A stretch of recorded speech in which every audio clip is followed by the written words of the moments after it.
हाँ, तो half wave rectifier के बाद now we are going to discuss full wave rectifier. Okay चलो, तो फुल वेव रेक्टिफायर जब डिस्कस करेंगे, अगेन तुम्हें यहाँ पर भी सब कुछ लिख देना है जो इससे पहले लिखा वही सब। ओके, सबसे पहले यहाँ पर हम ट्रांसफॉर्मर तो यूज कर रहे हैं, स्टेप डाउन ट्रांसफॉर्मर ही यूज कर रहे हैं, लेकिन वन चेंज। कौन सा? Centre tap step down transformer. क्यों ऐसा बोला?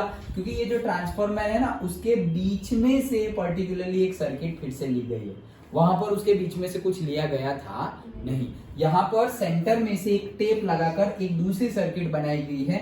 दैट्स व्हाई इसको बोलते हैं centre tap step down transformer. यहाँ पर भी स्टेप डाउन नहीं है, क्योंकि हमें तो 220 चाहिए ही नहीं, हमें तो 5 to 6 वोल्ट चाहिए। तो स्टेप डाउन ट्रांसफॉर्मर हमने यूज किया। अगेन अल्टरनेटिंग करंट आने वाला है।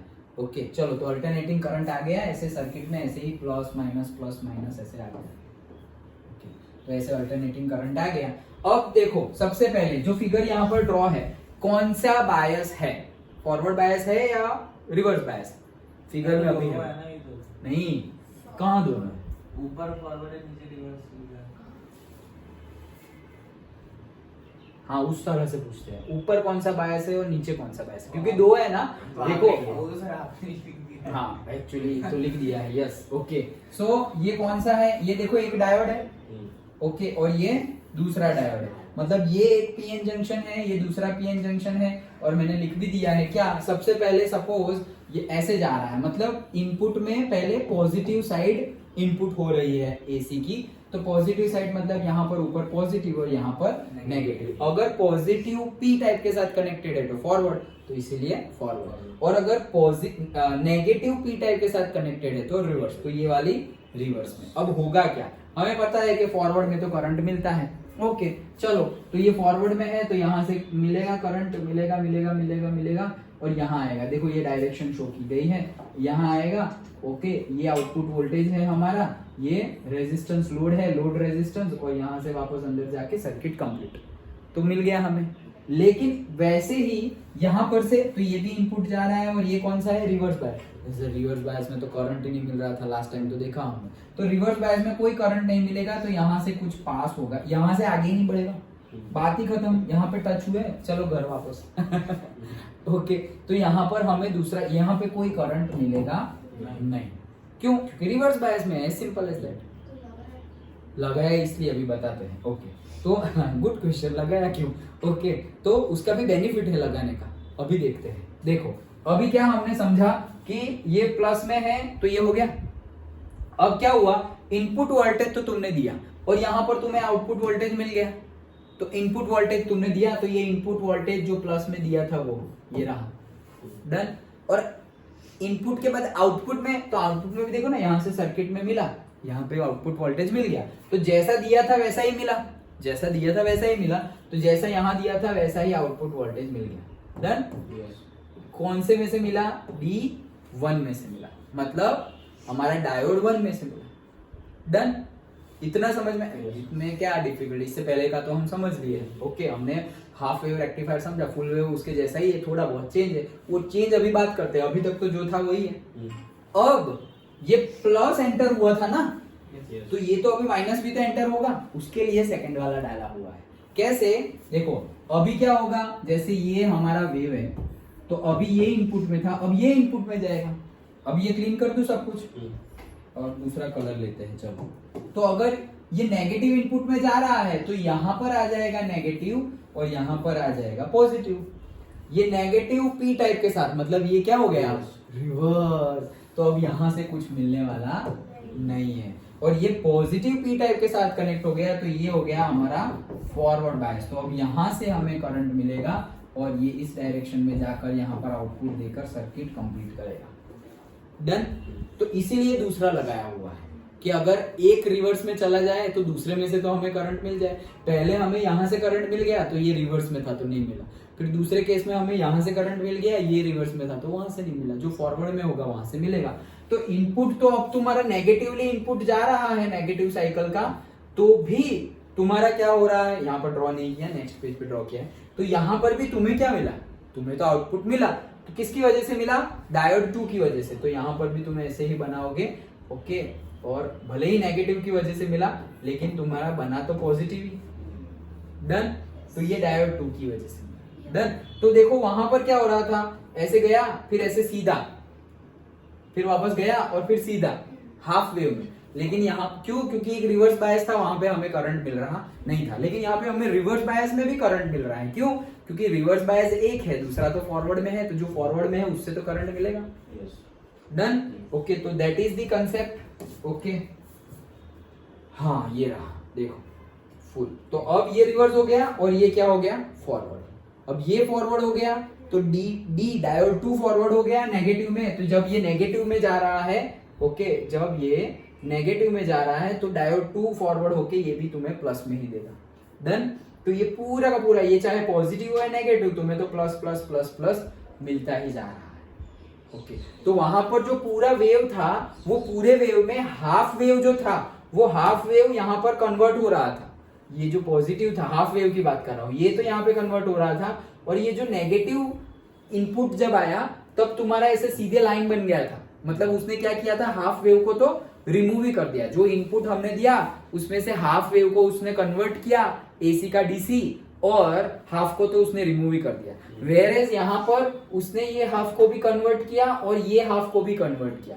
That is why it is known as full wave rectifier. मतलब पूरा का पूरा वेव जो था हमारा एसी का इनपुट का, वो पूरा का पूरा डीसी में कन्वर्ट हुआ। ऐसा नहीं कि आधा ही कन्वर्ट हुआ। अंडरस्टूड। तो इसीलिए इसका नाम क्या है, फुल वेव रेक्टिफायर। अगेन जैसे मैंने रेक्टिफायर में ही स्टार्टिंग में बता दिया था कि ये एसी का डीसी में कन्वर्जन है, लेकिन ये एग्जैक्ट डीसी नहीं है। इसके बाद 2-3 और सर्किट होती है, हमारे सिलेबस में नहीं है, वो प्रैक्टिकल पर्पस से। लेकिन ये डीसी में, डीसी की कैरेक्टरिस्टिक्स आ गई। डीसी की कैरेक्टरिस्टिक्स क्या है, यूनिडायरेक्शनल, एक ही डायरेक्शन होगी। ये प्लस माइनस ऐसे, ये 2 डायरेक्शन हो गया, बाई डायरेक्शनल। ये ऊपर भी गया और नीचे भी गया, प्लस माइनस। ये देखो ऊपर ही जा रहा है, नीचे तो जा ही नहीं रहा है। तो इसमें ये कैरेक्टरिस्टिक्स आ गई किसकी, डीसी की, डायरेक्ट करंट की। दैट्स व्हाई हम बोल रहे हैं कि रेक्टिफायर यूज होता है एसी को डीसी में कन्वर्ट करने के लिए। अंडरस्टूड। ओके, तो वही चीज है ना, समझ में आ गए दोनों ग्राफ। ओके, और यहाँ पर एफिशिएंसी है 81.2%। ओके, तो कहाँ वहां पे 40.6 और कहाँ यहाँ पर 81.2%। तो इतनी ज्यादा क्यों, वहां पर आधा रिमूव ही हो गया था, तो इतनी ज्यादा एफिशिएंसी है। That's why we are using full wave rectifier, we are not using half wave rectifier anywhere. Okay, क्योंकि कम एफिशिएंसी वाला हम क्यों यूज करें, तो फुल वेव वाला हम यूज करते हैं, फुल वेव रेक्टिफायर। अगेन इसको याद रखने के लिए दोनों एफिशिएंसी को याद रख सकते हो। कैसे, वो था 40.6, ये उसका एग्जैक्टली डबल है। डबल है, हाँ एग्जैक्टली डबल है। 40 का डबल कितना हो जाएगा, 80, और 0.6 का डबल 1.2, तो 81.2, तो एग्जैक्टली डबल है। अगेन 100% एफिशिएंसी तो रीचेबल ही नहीं है, लेकिन सर 100 से नजदीक भी नहीं है, 81 मिली। ये इसलिए है क्योंकि यहाँ पर दूसरे सारे लॉस भी है। जैसे कि ये रेक्टिफायर जब चले तो बहुत ज्यादा नॉइज होता है, नॉइज, तो नॉइज के फॉर्म में भी एनर्जी रिलीज हो जाती है।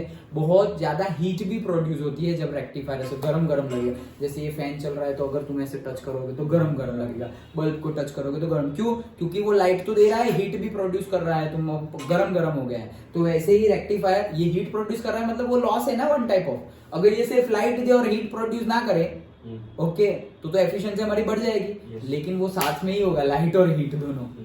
ओके, तो वैसे ही यहाँ पर हीट है और नॉइज है, उस फॉर्म में बहुत सारी एनर्जी लॉस होती है। दैट्स व्हाई ये एफिशिएंसी डाउन तो नहीं है, लेकिन 81 क्यों है। कोई ऐसा पूछे सर 81, 100 नहीं हो सकती, 99 तो लेके आओ, 95 तो लेके आओ, ये भी बहुत ज्यादा है ये भी बहुत ज्यादा है। डे टू डे लाइफ में इतनी ज्यादा एफिशिएंसी होती नहीं है। क्यों नहीं होती, क्योंकि ओपोज करने वाले बहुत ज्यादा है। ओके, जैसे कि ओपोज करने वाले मतलब जैसे कि हमारा फ्रिक्शन।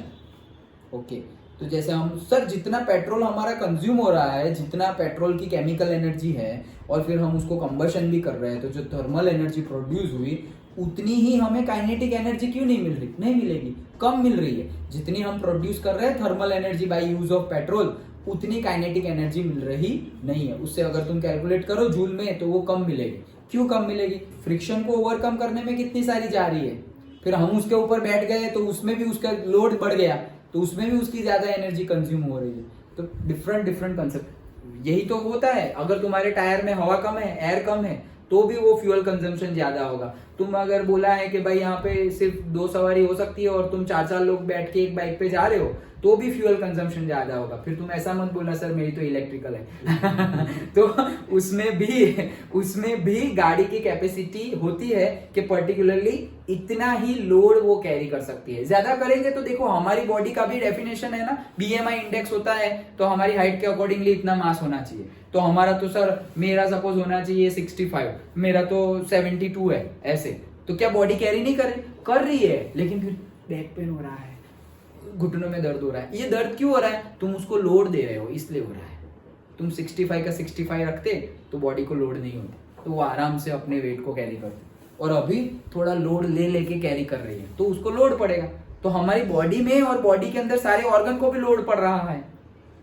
अगर जैसे हार्ट है, उसका भी भाई काम है, लीवर का, किडनी का, सबका काम है। अभी कितनी किडनी एक दिन में जो सपोज फिल्ट्रेशन करती है, तुमने बहुत ज्यादा चीजें फिल्टर करने के लिए डाल दी, बोलेगी आज तो बहुत ओवर टाइम करना पड़ेगा, तो वो ओवर टाइम करेगा और इफेक्ट हमें दिखेगी। ओके, तो दैट्स वाई हमें लोड नहीं देना है, और लोड ना देने के लिए हमें लोड नहीं लेना है जानबूझ के नहीं देना है, जानबूझ के। बाई मिस्टेक हो गया ठीक है, लेकिन जानबूझकर हमें पता ही है कि भाई हमारी कंडीशन ठीक नहीं है, अभी मुझे जुकाम हुआ है, तो तुम जुकाम बढ़े ऐसा काम मत करो। ओके, उतना टाइम संभाल लो। हमें पता है कि भाई इससे ये बायोलॉजी में घुस गए हैं। ये समझ में आ गया? ओके, ये समझ में आ गया, डन। तो इसी के साथ हमारा चैप्टर भी कंप्लीट होता है। ये लास्ट थियरी थी हमारी और लास्ट चैप्टर भी था। इसके पहले का जो भी है अगेन हम वो ही स्टार्ट करेंगे नेक्स्ट, लेकिन ये लास्ट चैप्टर था। ओके, एंड अगेन हमने डिटेल्ड में ही डिस्कस किया है, छोटा सा चैप्टर था।